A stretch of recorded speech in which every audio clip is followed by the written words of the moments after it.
So today we need to discuss some schemes in economy. So I have selected only few schemes which are currently most spoken. And apart from that, on the list you need to go about.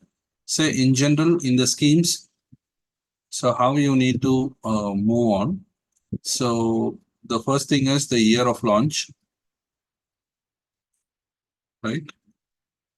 So that thing you need to note for all schemes. Apart from that, ministry which it implements.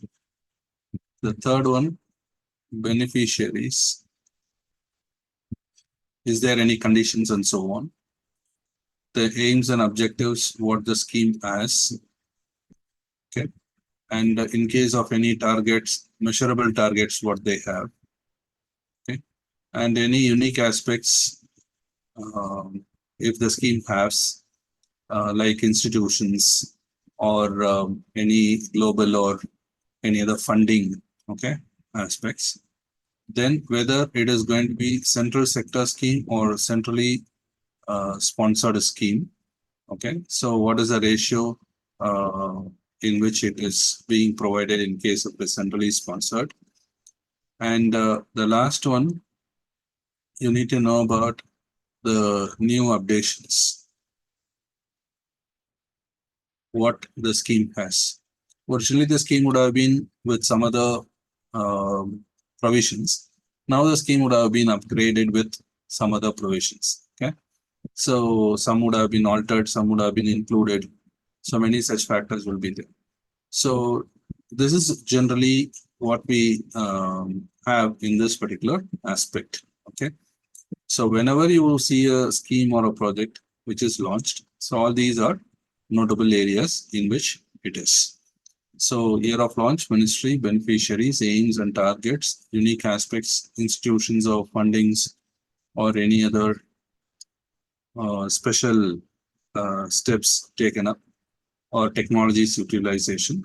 And we have whether it is sponsored or central sector scheme, how the ratio of funds are flowing, and what are the new updates regarding that scheme in case of the scheme is long standing scheme. Okay, so likewise we have. Fine. So we'll see one by one. So the first one is soil health card scheme. So what is the basic information you have? Soil health card scheme. What is the new in it now? So it has been merged with Pradhan Mantri election scheme. It has been merged with Rishi Vikas Yojana. Rashtriya Krishi Vikas Yojana. Okay. So with Rashtriya Krishi Vikas Yojana, it has been merged. Okay. Then now it is called as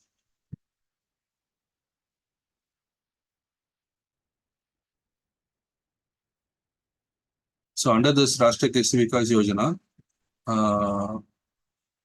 how it is called as soil health and fertility. Okay, so soil health and fertility scheme.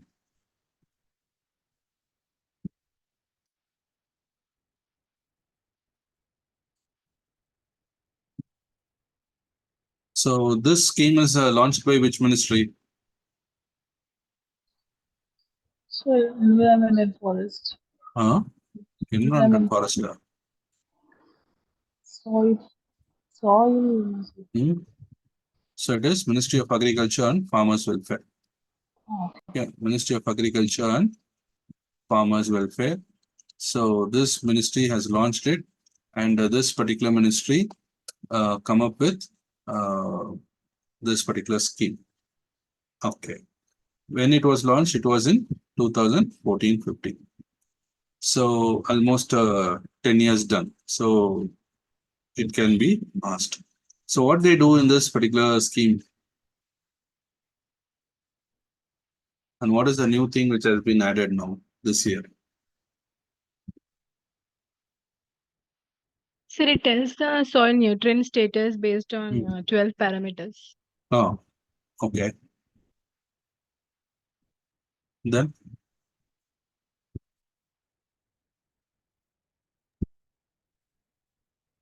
Also advices on fertilizers, usage of Hmm. those fertilizers. Advices. Okay.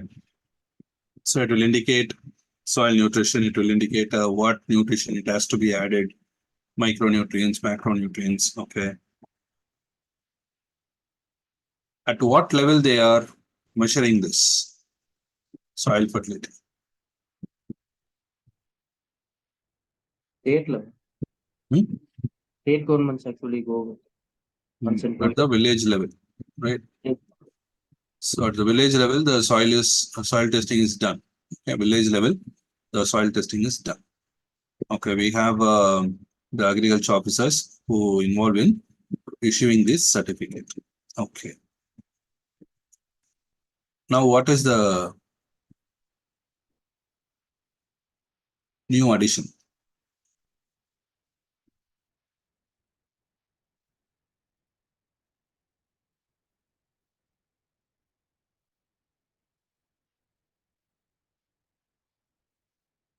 What is the new addition to this particular scheme? So it is integrated with geographical information system. So now it is integrated with GIS. So with this GIS, what is going to happen now? Okay, it's a mobile application, fine then.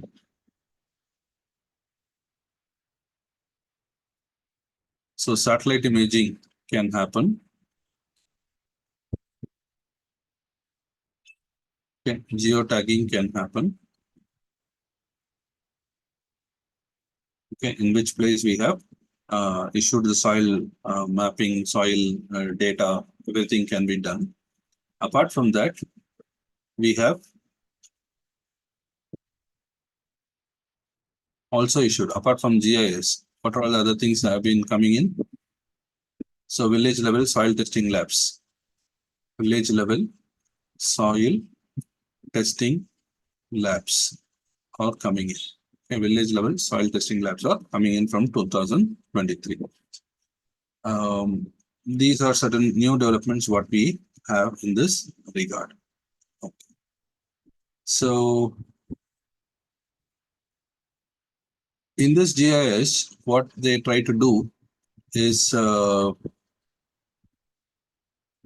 Department of Agriculture and Farmers Welfare. So they try to involve in soil and land use survey of India. Okay, so they use soil and land use survey of India. So in that particular thing, this organization undertakes all these GIS information and so on. Okay, and is implemented across all states and union territories. Fine. Clear? Soil health card scheme. So any doubt in this? Okay. So So the nutrient last point, so the Department of Agriculture, Department of Agriculture and Farmers Welfare, they have an institution, Soil and Land Use Survey of India. So okay, they use that particular organization for this purpose. Okay, GIS mapping.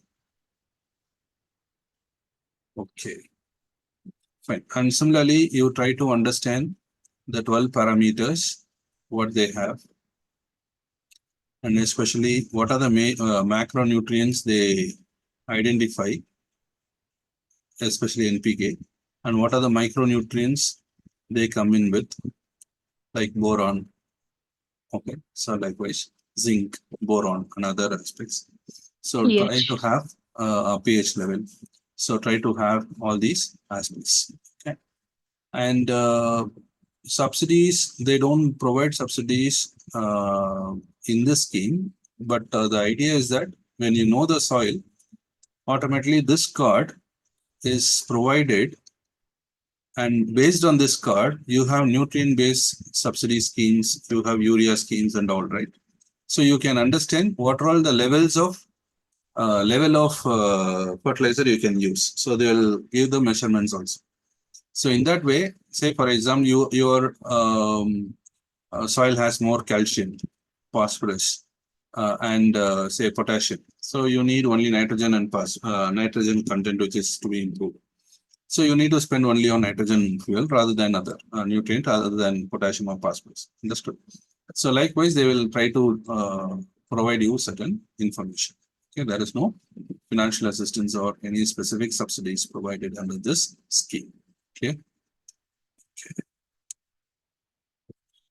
Now, Pradhan Mantri Kisan Samman Nidhi. So what do you know about that?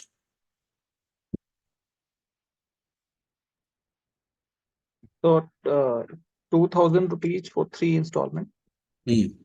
So 6,000 rupees in 3 installment, right? So they will provide 6,000 rupees annually under 3 installment, right? So 2,000 each. Okay. Then, so when it was introduced? 2019. In 2019, and it is a central sector scheme.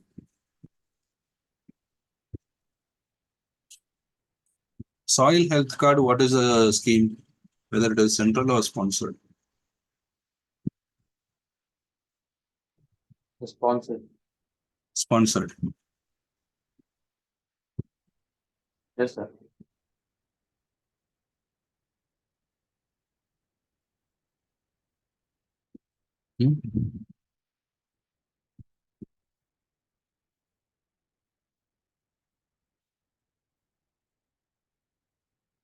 Central or sponsored?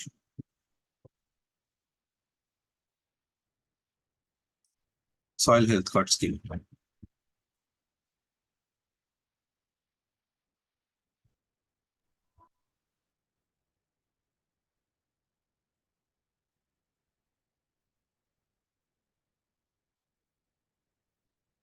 So obviously it is going to be agriculture. Here you are involving village level officers, right? So definitely directly the operations cannot happen. So definitely state government's role is present. Okay, state's role are present. So it is centrally sponsored scheme where 60% center will provide, whereas 40% the state will operate. Okay, to operate this particular scheme. Fine. Okay. Then what we were seeing, Pradhan Mantri Krishi Samman Nidhi. Yeah. So 2019, and it is a central sector scheme. So directly it is funding. So it is a direct benefit transfer, right? So to the farmers. So what they are doing, rupees 6,000 to be paid annually. You need to pay 6,000, but this will be equated to 3 installments, right? So once in 4 months, you will get 2,000 rupees. Okay. So to which farmer they give? So to all farmers, sir. Land holding Okay. farmers. Land holding farmers. Okay. First thing is land holding. What type of land holding? Below 2 acres. So they are small and marginal farmers. Okay. So to the small and marginal farmers who own up to 2 hectares. Okay. 2 hectares. So small and marginal farmers who have up to 2 hectares. 1 hectare is approximately 2.5 acres, right? So less than 5 acres who are all having, they can enjoy this scheme. Okay. So fine. Now what is the change?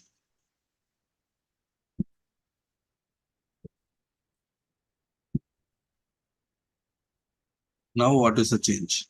So this is initially in 2019. Okay, now what is the change? Sir, is it Kisan credit card? No, that is different. here now the change is all landholders. Okay. So now they have changed it as all landholding farmers. Okay, remember that. So it is extending. So someone said first, all that is correct actually. Okay. So first I was asking first one, so I didn't accept that in the initial stage. So first it was landholding farmers, and then with certain conditions, now it became broader. Okay, fine. So it is a central sector scheme. That means 100% is funded by central government under Ministry of Agriculture and Farmers Welfare. Okay. So what they actually do? What is the aim of this?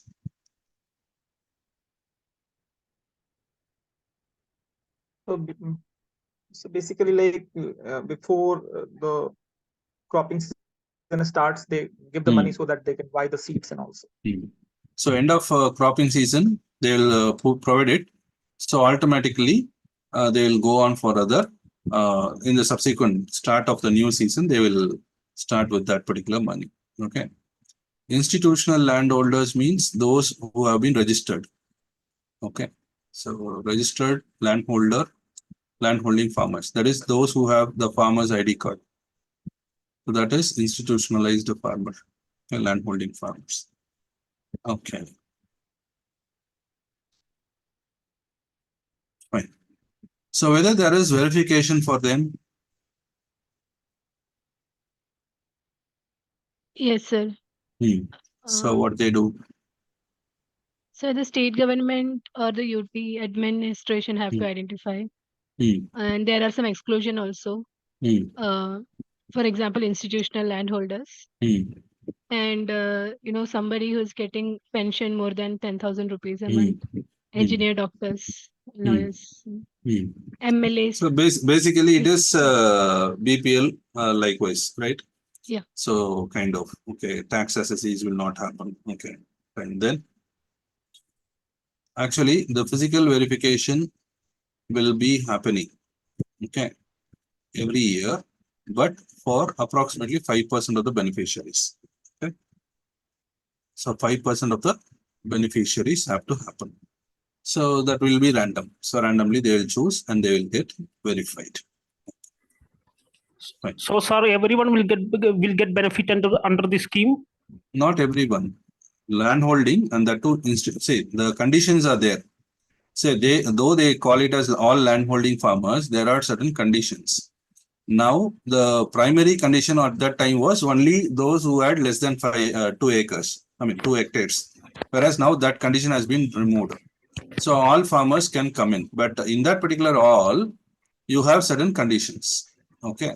So or qualifications basically, right? So primary qualification is landholding farmer. That's all. Okay, an institutional landholding farmer. That means one who has been verified as farmer and given the ID card of a farmer. Okay, number one. And in that, so he should not be an income tax payee. That is some other income they would have got and they would have been taxpayer cannot be there. Some professional jobs who do part-time as agriculture, so they cannot get it. So it is only a farmer who solely lives in, out of that particular income of the land. So that farmer can avail this particular scheme. Understood? Sir, will there be any corruption in this scheme? I mean, any misappropriation? See, any scheme you have around 64 schemes across. Everywhere it will be there because it's a human system, right? Sir, regarding this scheme. And that's what, say, when there is a scheme, there will be no doubt about it. Understood? Clear. See, whatever may be your documentation, whether it is going to be your what I say, I mean, computerization, what we have. See, Ayushman Bharat, what happened? So it happens. So same way, I mean, your the same department, what you call Fasal Bima Yojana. There has been a huge amount of corruption. So say you can see a I mean, when you see closely Tamil Nadu, you can see two things. Tamil Nadu always gets one Samman Nidhi award, right? Krishi award, one award will be there. What award they try to get? So largest food production, right?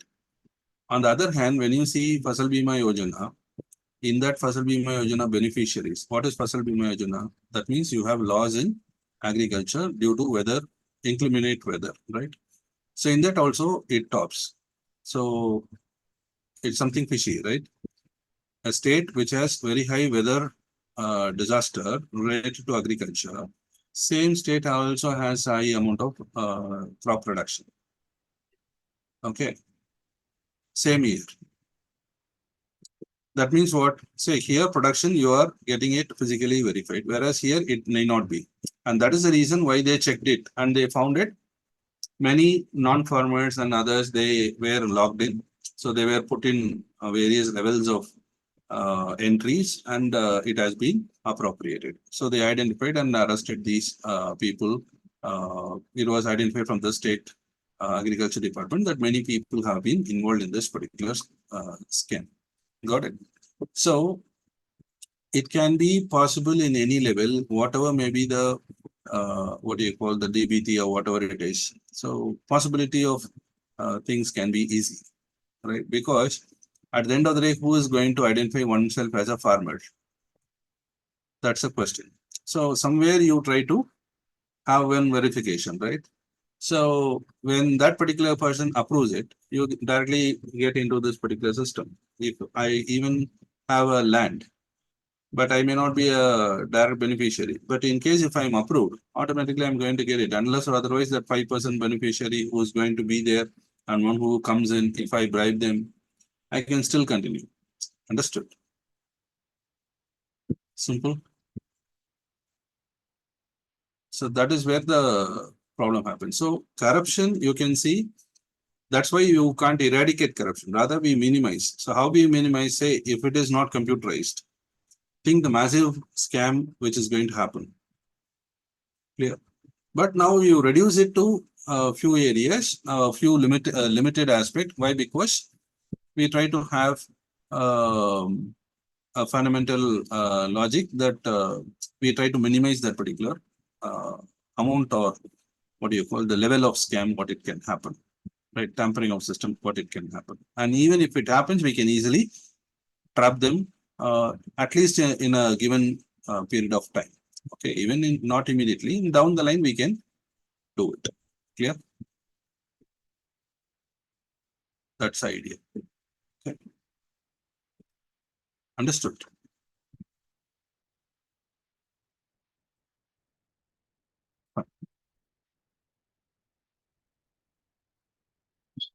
Okay. So here you can see how this particular scheme operates. Now,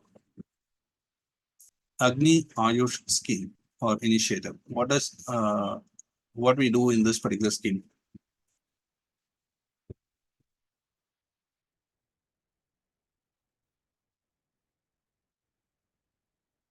What is that AGNI? So it is Ayurvedic So practice. that is portal of Ayurvedic practice. So it is Ayurvedic information Practitioner. what we have. So Ayurvedic practitioner, there is it talks about Ayurveda Nyan Naipunya initiative, right? So what they do in this? Sir, Ayush practitioners can update their research and other information related to it. So it is a pragmatic validation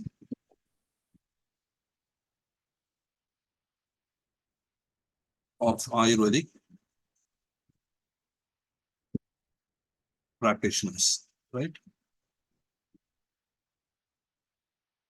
So you would have done something, it would have been cleared with this particular disease. So you will update that, and they will have the peer research which is done, and they can have that particular practice facilitated with scientific research in that particular field. Okay, so which institution launched it?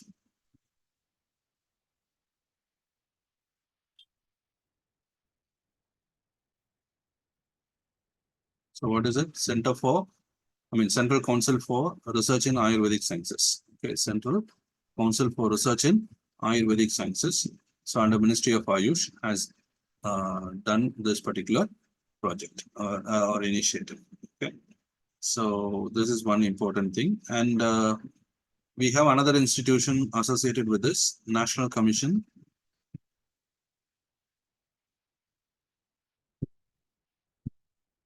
for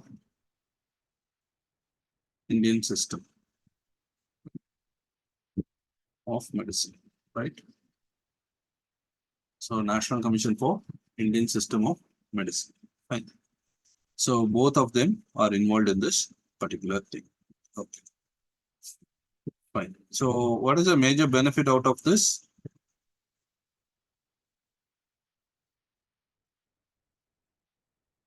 Evidence-based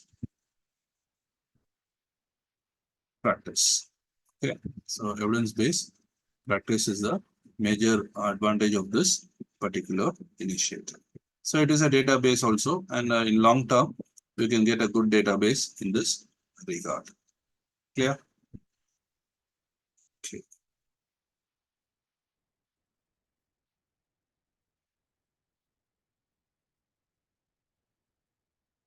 Fine. Sir, do they focus on research or something? Yeah, they do. So when you update that, they will also give a research basis in which you can do that particular, have that particular scientific evidence for it. Yeah. Okay.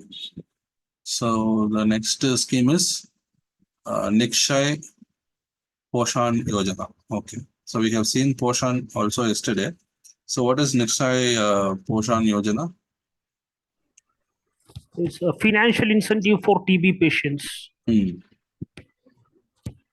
So what is importance of this particular scheme?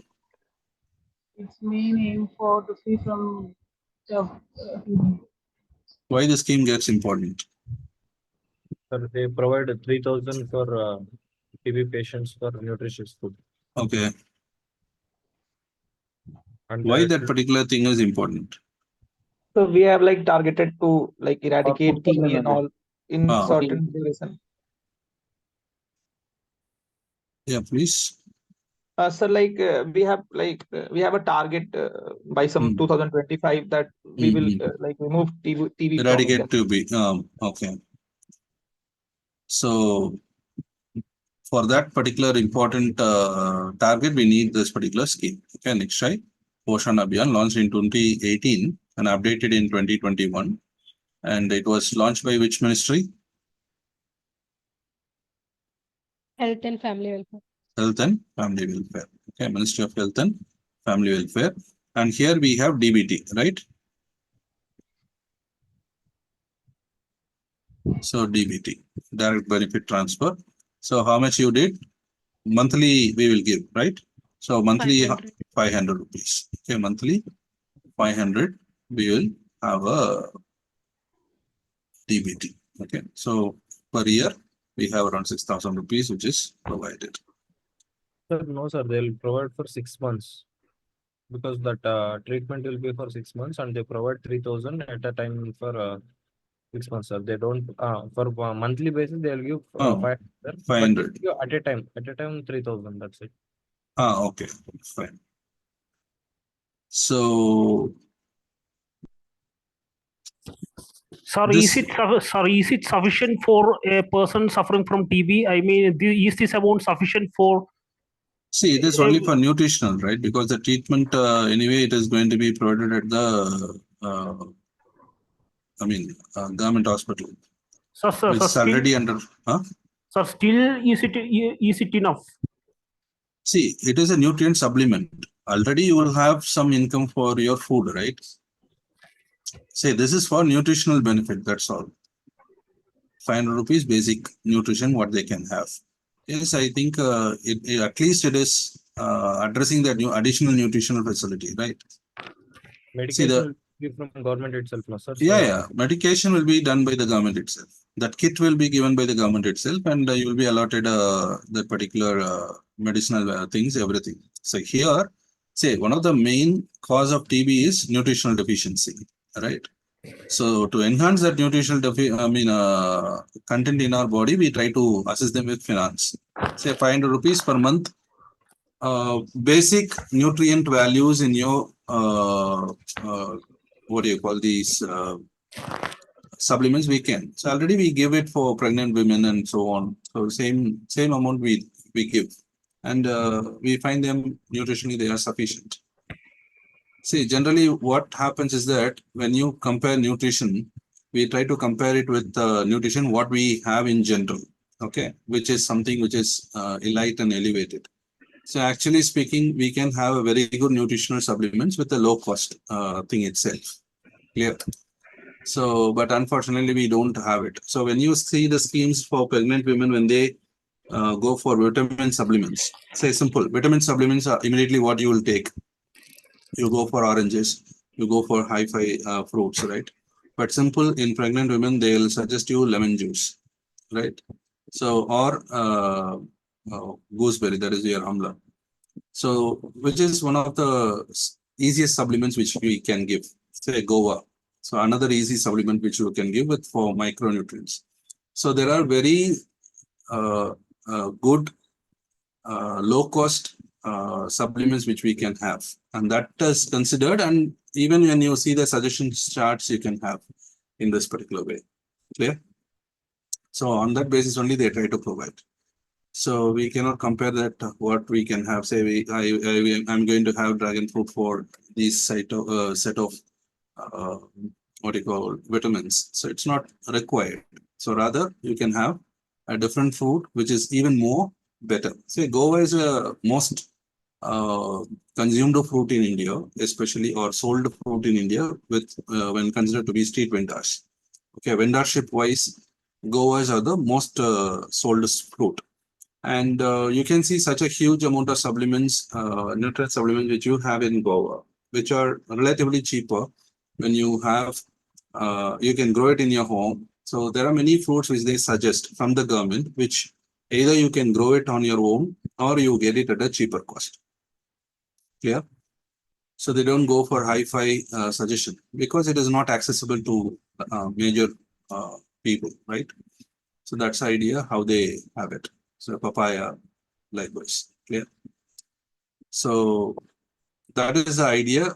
See, you can give any amount, but feasibility is there, right? So in that particular feasibility, if this is going to happen in this particular stage itself, it can be possible. No doubt about it. Clear? So that is what we have. Say even in midday meal scheme, the idea is that we try to have some dietary prescription. So when you see that particular dietary prescription, it will be very simple. But the nutrient supplement which it provides, it's actually larger when compared to other hi-fi nuclear, complicated foods what we have. That's the idea what we provide, right? Anyway.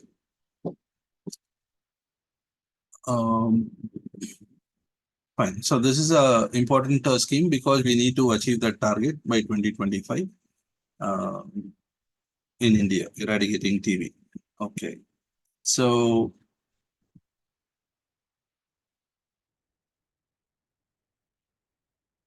what is one of the major drawback in this particular scheme?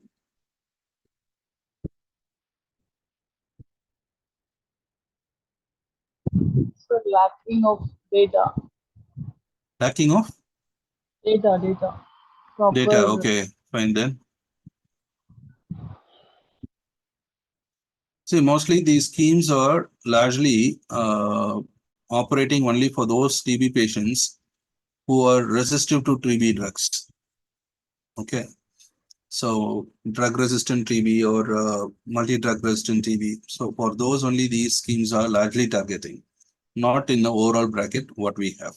Okay. So that is one of the major drawbacks of this particular scheme. Okay.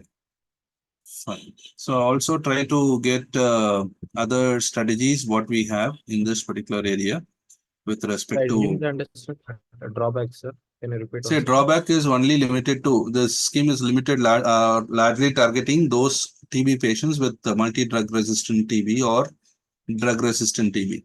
Okay, so those who have TB resisting the drug which we provide. Okay, so automatically those people who are in the initial stages of TB or those who are reacting to the drugs which we give, so they are not much targeted here. Okay, so main targets are those. So it can be broader enough so that we can have the entire TB. Say TB patients can be a very handful of people, right? And compared to the entire population. So we have around hardly, I mean, 20 lakh people max. Okay, so we can even be more targeted. We can be even more broader in case of these type of diseases when we want to eradicate them in a very short span of time, right? Sir, do you think that we will eradicate TB in 2025 itself with this scheme? See, whether it is going to be in 2025 or 2030, whatever it is, we need to move on. Say, for example, polio. We had many targets, no doubt about it. But at the end of the day, we need to achieve it. That's all. So we are in close of achieving it, but the nature of what do you call the disease is also complicating. In polio, we didn't have that complication. Okay. Whereas in TB, we have complication at all levels because we are now having around 3 to 4 different types of TB strains, right? Improving our medication, improving the combination drugs. So there are many challenges what we have. We have many challenges in addressing them psychologically. Okay, so many people doesn't believe that TB is a disease which can be, the status can be recovered back. Okay, so for that itself, we have suction projects and all, which we try to align with the Tata Institute of Social Sciences. We try to have social psychological counseling, which we have. Okay, so there are many such aspects what we try to do. In that reason, in that regard only, it becomes more tougher. Okay, otherwise the disease would have been eradicated even before.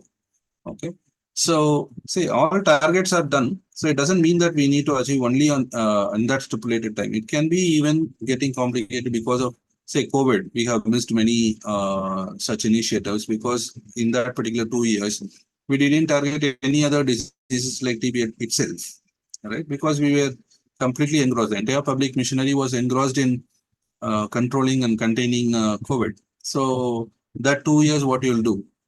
So naturally that will miss targets, right? So why we fix target? Because we have a mission mode operation. It doesn't mean that when we doesn't achieve in 2025, it's a massive failure of these programs, right? So we have targets which we want to measure. Okay, so we want to measure what we have. We want to go in the direction what we want to settle. So whether we have achieved or not, so there is a curve which we can have. We can understand what are the things which have happened, and then we can move in forward by addressing those issues.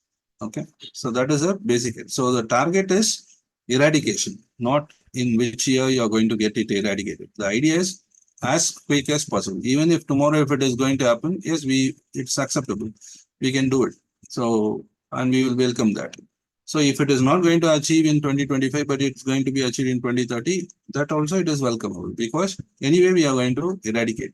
So eradication is important than in what time we are going to get it eradicated. So we all believe as soon as possible it happens, but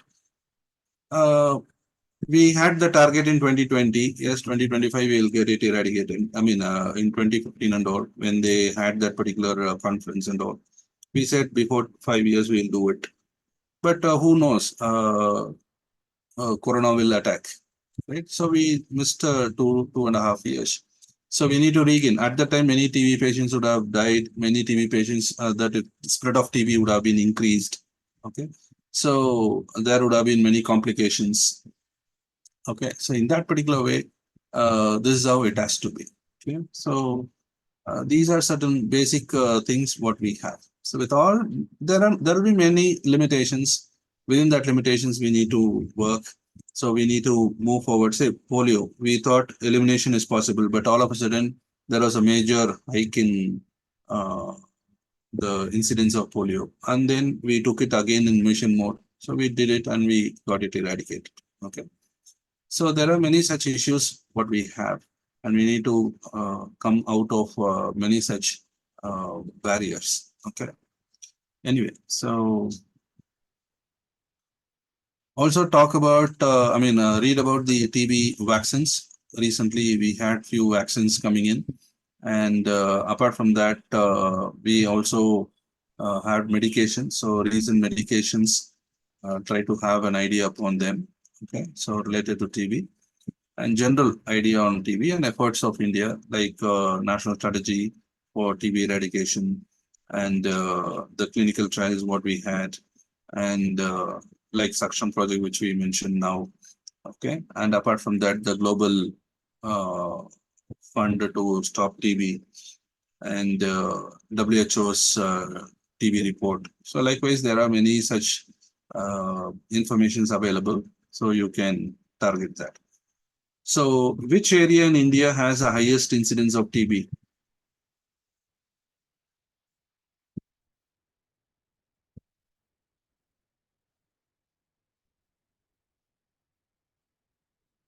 Hmm?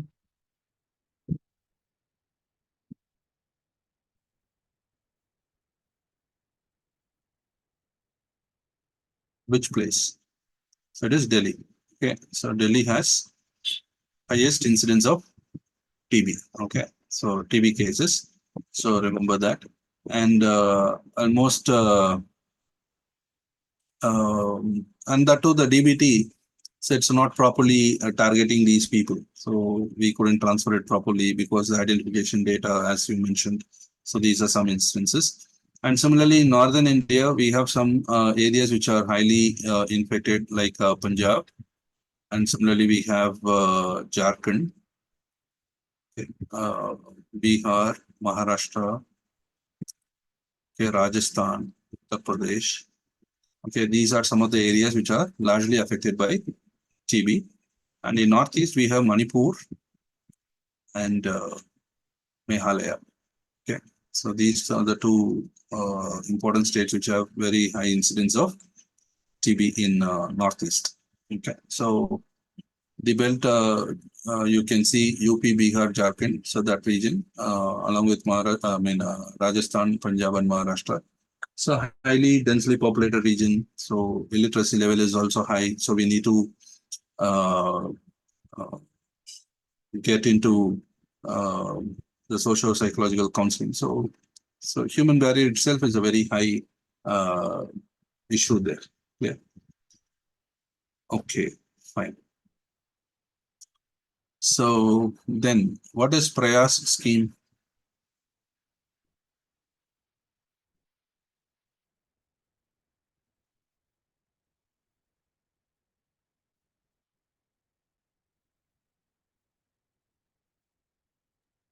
Sir, assistance for migrate for foreign related things for both students and field workers.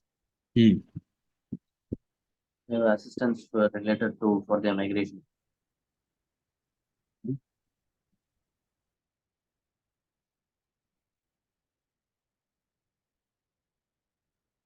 Right. So promotion of regular and assisted migration for youth and skilled professionals. Okay, so that is PRAYAS. Okay. So which ministry? External affairs. Ministry of External Affairs. Okay. Ministry of External Affairs. Okay. Fine.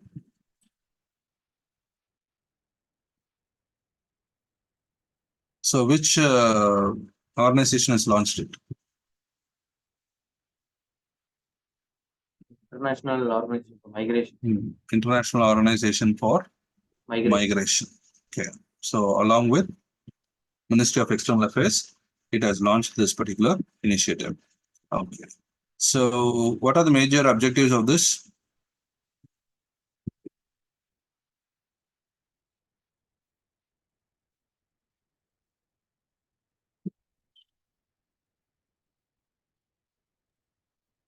What are the major?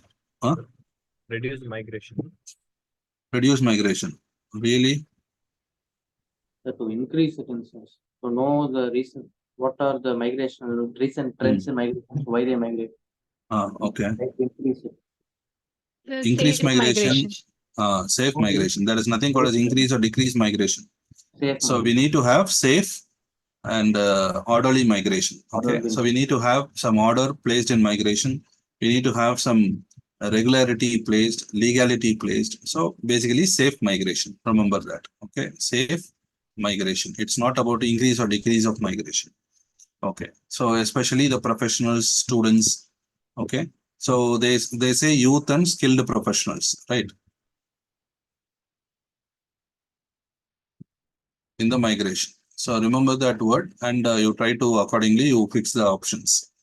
Okay, so it can be workers, it can be students. Okay, so anybody going in that particular aspect. So why you need this particular scheme?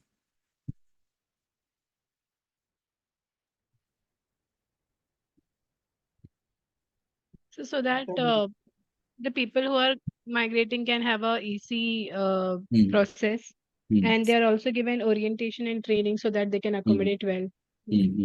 Okay, so they will be not entering into the clutches of these illegal migration and issues, and they got caught in the area where they are going to migrate and end up in troubles. Okay, so to have a safe migration, we try to have this. So where is this international organization of migration located?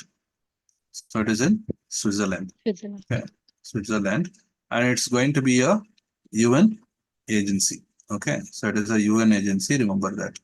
So it is a UN agency operating from Switzerland since 1951. We have this organization. Okay, so what fund India has regarding this spending on diaspora, spending on these migration? So Indian we have Community Indian Welfare Fund. Community Welfare Fund. Okay, Indian Community Welfare Fund.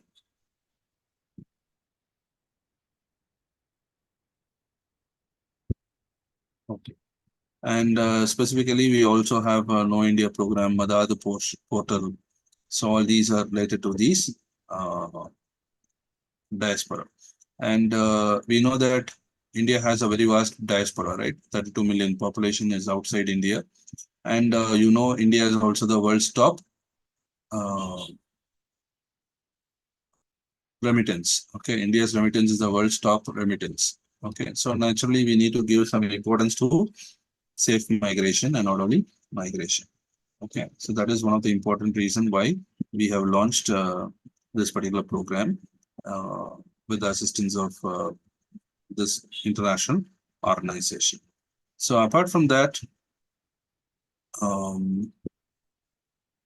migration which comes under, this type of migration, human migration comes under which mode in WTO?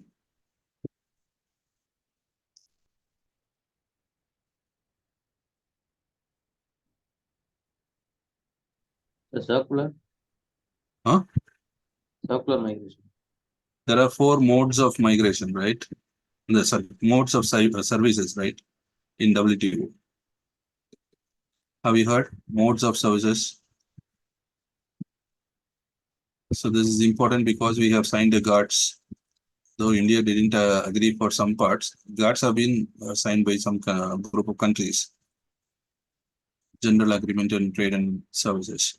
So we have 4 modes of services. So we have mode 1, 2, 3, 4.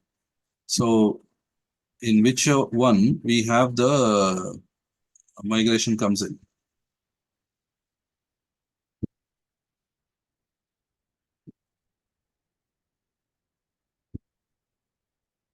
Movement of persons. It is mode 4, remember. Okay. Mode 4, we have movement of persons. Okay. So first mode will be cross-border trade. Okay. Second mode will be consumption. So what you consume from abroad. The third one will be the commercial presence, where how the commerce is conducted by a particular country in another country. Fourth one will be the mode of movement. So temporary movement of the natural What is persons. second mode, sir? First one, you have it as cross-border. First is cross-border trade. Okay, you trade. So by trade, you consume, right? That is the second one. With the consumption, there will be some commercial presence, right? So both the sides. So for these three, you have people moving across the countries. So that is 4. So these are the 4 things, right? Mode 1, mode 2, mode 3, mode 4. Cross-border trade, consumption in abroad, then you have a commercial presence, then temporary movement of persons. Okay. So all these are some of the important areas where a WTO has its own functionalities and disputes also. Okay. So these are some of the important areas which you need to remember. Clear? Yes, sir. Okay. Fine. So these are some of the important schemes what we have listed out today. So other schemes you try to study in this method itself, like how and when launched, what is the ministry, so how it is done, and so on. Clear? Okay. So on Monday, we'll move on for which part? Geography, sir. Sir, Geography. agriculture. Geography. Okay. So geography and agriculture will do. Okay. So geography will move on, and then we move on to international and other stuff. Okay. Fine. Thank you. Bye. Thank you, sir. Thank you, sir.